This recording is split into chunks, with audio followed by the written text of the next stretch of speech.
आपके दिल में ये सपना हर पल होना है, आपके दिल में ये सपना हर पल होना है, चाहे आज ही हो जाए जो कल होना है। बाधाएं मेरे दोस्त चाहे कितनी ही आए, मन में संकल्प रहे हमको मेरे दोस्त, अपने हर लक्ष्य को सफल होना है, हमें अपने हर लक्ष्य को सफल होना है।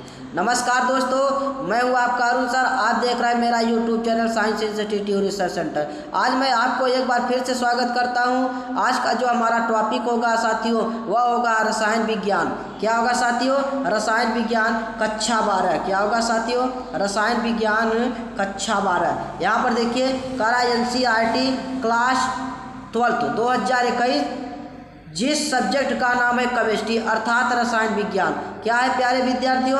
केमिस्ट्री अर्थात रसायन विज्ञान। आज हमारा जो लेक्चर होगा वह होगा पार्ट 1। क्या होगा साथियों? पार्ट 1 चैप्टर 1, अर्थात जिस चैप्टर का नाम है सॉलिड स्टेट अर्थात ठोस अवस्था इसे कहते हैं। तो चलिए आज का जो हमारा वीडियो है वह उस वीडियो को आज बहुत शानदार तरीके से स्टार्ट करते हैं। यदि हमारे इस चैनल पर नए हैं तो चैनल को हमारे सब्सक्राइब, लाइक और शेयर करना न भूलें, जिससे कि हमारे आने वाली नई वीडियो का नोटिफिकेशन आपको मिलता रहे। तो चलिए आज का वीडियो हम बहुत शानदार तरीके से स्टार्ट करते हैं। आज की इस वीडियो को हम अपने बहुत शान तरीके से स्टार्ट करते हैं मेरे प्यारे विद्यार्थियों। चलिए देखते हैं जिसे कहते हैं प्यारे विद्यार्थियों ठोस अवस्था। क्या कहते हैं? ठोस अवस्था। चलिए देखिए यहाँ पर दिया है ठोस अवस्था। क्या प्यारे विद्यार्थियों? ठोस अवस्था अर्थात सॉलिड स्टेट साथियों किसे कहते हैं? सॉलिड स्टेट किसे कहते हैं? कह रहा है पदार्थ की, कह रहा कोई भी पदार्थ होती है उस पदार्थ की कितनी अवस्थाएं होती है साथियों? 3। कह रहा पदार्थ की 3 भौतिक अवस्थाएं होती है। कौन सी अवस्थाएं होती है? भौतिक, अर्थात जिसे फिजिकल स्टेट कहा जाता है। क्या कहा जाता है मेरे साथियों? फिजिकल स्टेट कहा जाता है। कह रहा है पदार्थ की 3 भौतिक अवस्थाएं होती है। पहला हमारा ठोस, द्रव, गैस। कह रहा ठोस पदार्थों की विशिष्ट अवस्था होती है। कह रहा जो ठोस पदार्थ होते हैं उनकी एक निश्चित अवस्था होती है, क्योंकि इनके गुण द्रव व गैसों के गुण से भिन्न होती है। अर्थात कह रहा है ठोस के जो गुण होते हैं साथियों वह कह रहा है द्रव अर्थात लिक्विड, और कह रहा है गैस के गुणों से क्या होते हैं? भिन्न अर्थात अलग होते हैं। आगे देखिए कह रहा ठोसों में उनके संगठक या अवयवी कण। अब कह रहा अवयवी कण क्या होता है साथियों, इस पे आपको ध्यान देना है। कह रहा है ठोस के जो कण होते हैं उनके संगठक या अवयवी कण। अवयवी कण का अर्थ होता है साथियों कि जिसमें परमाणु, अणु अथवा आयन। कह रहा है अवयवी कण का अर्थ होता है प्यारे विद्यार्थियों कि जिनमें परमाणु, अणु अथवा आयन क्लोजली पैक्ड होते हैं, यानी एक निश्चित इनकी ज्यामिति में बंधे रहते हैं। कह रहा है अगला अवयव कणों के मध्य। कह रहा अवयव जो कण होते हैं साथियों उनके मध्य प्रबल, कह रहा मध्य प्रबल अंतरा आणविक आकर्षण बल होता है, जो एक दूसरे को आपस में बांधे रहती है अर्थात बंधे रहती है। कह रहा जिसके कारण ये एक दूसरे से बंधे रहते हैं और अनियमित गति करने के लिए स्वतंत्र नहीं होते हैं साथियों। कह रहा हमारा जो ठोस का कण होता है, उनके जो कण होते हैं, देखिए यहाँ पर कह रहा ठोस के जो कण होते हैं, कह रहा ठोस के जो कण होते हैं साथियों वह एक दूसरे को क्या करती है? बांधे रहती है। ये आपस में क्या करती है? एक दूसरे को बंधे रहते हैं। इनके जो कण होते हैं इनमें लगने वाले आकर्षण बल आपस में बंधे रहते हैं। इनके अंदर जो लगने वाला आकर्षण बल होता है वह एक दूसरे को क्या करते हैं? बंधे रहते हैं। इनमें रिक्त स्थान द्रव और गैसों की तुलना में बहुत कम पाया जाता है, जिसे अंतरा आणविक आकर्षण बल कहते हैं। इनके बीच रिक्त स्थान पाए जाते हैं। आगे देखिए कह रहा है इसमें साथियों कि आगे कह रहा ठोस अर्थात ठोस किसे कहते हैं?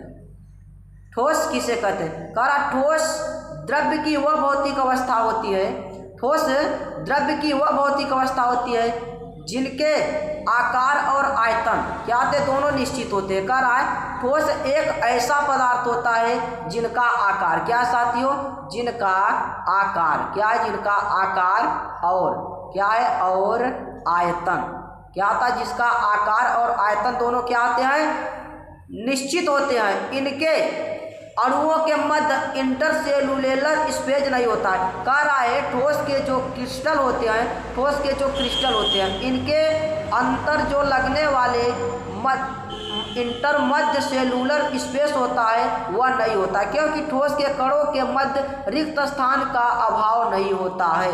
चलिए हम आगे बात करते हैं। कह रहा है ठोसों का वर्गीकरण, देखिए ध्यान दीजिएगा। कह रहा ठोसों का वर्गीकरण अर्थात क्लासिफिकेशन ऑफ सॉलिड। कह रहा ठोस जो होते हैं उन्हें दो भागों में वर्गीकृत किया गया है, अर्थात क्या किया गया है, वर्गीकृत अर्थात बांटा गया है।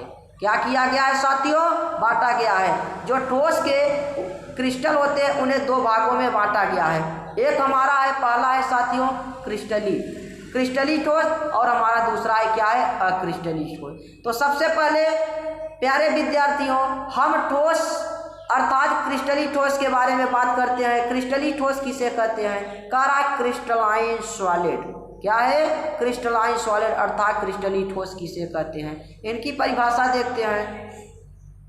कह रहा क्रिस्टली ठोस वे ठोस होते हैं, कह रहा क्रिस्टली ठोस वे ठोस होते हैं जिनके घटक कण, कह रहा जिनके घटक कण अर्थात अवयव कण परमाणु अणु अथवा आयन एक निश्चित ज्यामिति में रहते हैं। कह रहा जो क्रिस्टली ठोस के जो कण होते हैं उनकी जो ज्यामिति होती है वह निश्चित होती है, क्योंकि वह एक निश्चित क्रम में अर्थात ऑर्डर में क्या होते हैं, एक दूसरे से बंधे रहते हैं। वह क्या कहलाते हैं, क्रिस्टली ठोस कहलाते हैं। इनमें संरचनात्मक इकाइयों की पुनरावृत्ति होती है। जो कह रहा है क्रिस्टली ठोस कहलाते हैं, इनमें संरचनात्मक इकाइयों की पुनरावृत्ति होती है जो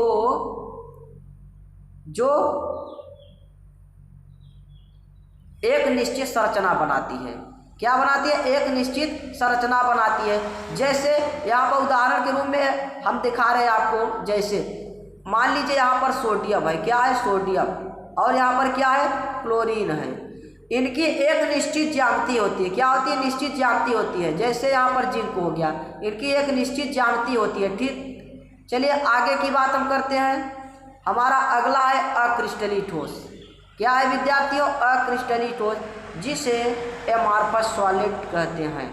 कह रहा है अक्रिस्टली ठोस वे ठोस होते हैं, कह रहा है अक्रिस्टली ठोस वे ठोस होते हैं जिनके घटक कण अर्थात परमाणु अणु अथवा आयन एक निश्चित ज्यामिति में नहीं रहते हैं, अक्रिस्टली ठोस कहलाते हैं। कह रहा है साथियों जो हमारा अक्रिस्टली ठोस होता है, अक्रिस्टली ठोस होता है उनकी एक जो ज्यामिति होती है, क्या होती है, एक जो ज्यामिति होती है वह निश्चित नहीं होती है, इसलिए वह अक्रिस्टली ठोस कहलाते हैं। इनके संरचनात्मक इकाइयों की निश्चित व्यवस्था में नहीं रह सकते हैं। इनकी जो एक निश्चित संरचना होती है वह एक निश्चित, जैसे यहाँ पर दिखाया गया कांच, मान लीजिए ये कोई एक कांच का टुकड़ा है, ये कोई कांच का टुकड़ा है। जब इसे हम किसी वस्तु से इसे हम मान लीजिए पीटते हैं, तो पीटने के बाद इनकी जो ज्यामिति होती है कुछ तो इस रूप में टूट जाते हैं, कुछ तो ऐसे भागों में टूट जाते हैं, कोई यानी इनकी एक निश्चित ज्यामिति नहीं होती, कुछ इस रूप में टूट जाते हैं। ठीक, कांच जो होता है वो एक शीशा है। जब कांच को हम क्या कहते हैं, किसी हथौड़े से या किसी धारदार हथियार से जब इसे काट देते हैं तो इनकी जो ज्यामिति होती है कोई निश्चित नहीं होती, अर्थात इनकी जो संरचना होती है वह निश्चित नहीं होती है। उसी प्रकार से रबर, देखिए उसी प्रकार से रबर भी है। मान लीजिए 1 मीटर की ये कोई रबर है, जब इस रबर को मान लीजिए खींच कर तोड़ देते हैं तो इनके अंदर जो भी संरचना बनेगी वह एक निश्चित ज्यामिति में नहीं रहेगी। उसी प्रकार से स्टार्च भी होता है। चलिए हम आगे बात करते हैं। कह रहा है क्रिस्टली ठोस, कह रहा है प्यारे विद्यार्थियों क्रिस्टली ठोस तथा अक्रिस्टली ठोस में अंतर। कह रहा है क्रिस्टली ठोस तथा क्रिस्टली ठोस में अंतर, difference between crystalline solid and amorphous solid. कह रहा क्रिस्टली ठोस और अक्रिस्टली ठोस में अंतर क्या होता है। प्यारे विद्यार्थियों, यहाँ पर दिया है क्रिस्टली ठोस। कह रहा क्रिस्टली ठोस इनमें संरचनात्मक इकाइयों की एक निश्चित ज्यामिति में रहती है। कह रहा जो क्रिस्टली ठोस होती है इनके जो पदार्थों की जो संरचना होती है वह एक निश्चित ज्यामिति में रहती हैं। अक्रिस्टली ठोस क्या, इनमें संरचनात्मक इकाइयों की एक निश्चित ज्यामिति नहीं रहती है।